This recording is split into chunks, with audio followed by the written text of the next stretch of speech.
It's the Agribusiness Report. I'm Tony St. James. We're joined today by the Honorable Chairman of the Natural Resources Committee, Bruce Westerman from Arkansas. Great to see you. Tony, great to be with you. Appreciate you having me on your show. You know what? I'm so excited because we're going to talk about something that's sitting right here in just a moment. But before we do, the fact is that you're, I think, the only forester that's in Congress today. So obviously, that's a passion, isn't it?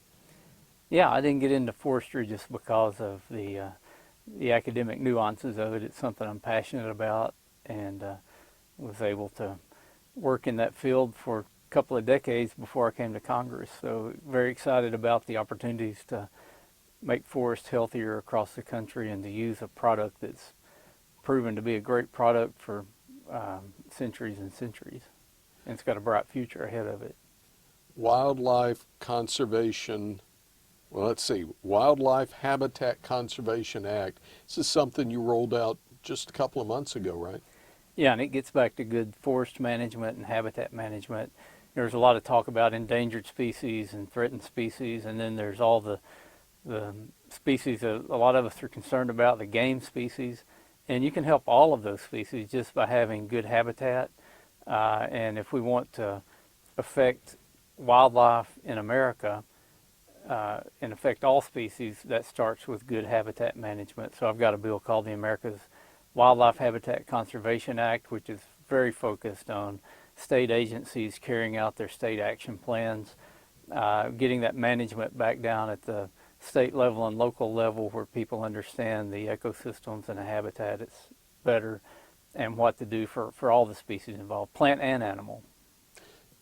You mentioned ESA earlier, and that's really something we could spend days and days talking about, and some of the challenges we have to doing things based upon just litigation. However, we can't let you go without talking about what's sitting right here, and you actually introduced this to me last year when we visited biochar. Tell me more about that. Yeah, so biochar is something that's been around a long, long time.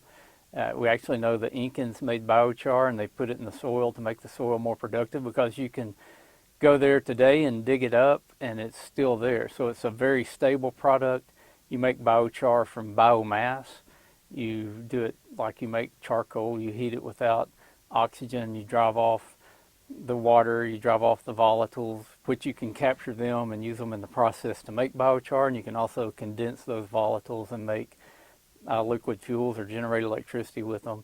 But you're left with a product that's almost pure carbon. That's what's in these vials here. This is from a commercial biochar facility in my district. But if you look at biochar under a microscope, it looks like honeycomb. It's got lots and lots of surface area, which means when it's in the soil and water filters through the soil, the biochar grabs it. It holds that water, holds the nutrients that are in the water, and when the roots come down, the water is very easy with the nutrients for plant uptake. So it's a way to make poor soils more productive. It's also a way to create a market for forestry residuals, agriculture residuals, and because it's almost pure carbon, you're sequestering carbon. So it's carbon sequestration with that as well, and a way, I think, to help make biofuels more profitable. So there's a lot of upside potential with a very, very old product called biochar. What would it take to bring this to full scale, to where we're actually pulling it out of federal lands, if you will? Yeah, so we've got a bill called the Biochar Act. That's real creative, but it's in the we've had a hearing on it in the Natural Resources Committee, but we've also got it in the base text of the Farm Bill, at least part of the Biochar Act. In the Farm Bill, where we would do demonstration projects and research,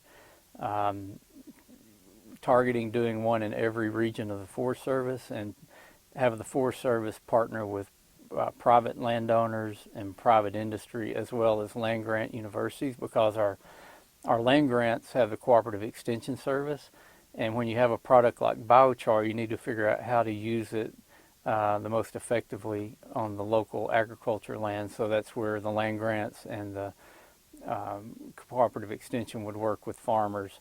And I envision someday when you get your soil tested, it not only tells you how much NPK and micronutrients you need, but how much biochar you should put per acre to maximize your soil productivity. Wow, this is so interesting. Thank you for taking a few minutes to come over and share the biochar story with us and what's happening. Will you come back and see us? You bet. Just give me an invitation. Always enjoy visiting. Again, it's the Honorable Bruce Westerman, 4th Congressional District of Arkansas. He's the chairman of the House Natural Resources Committee and joins us on today's Agribusiness Report.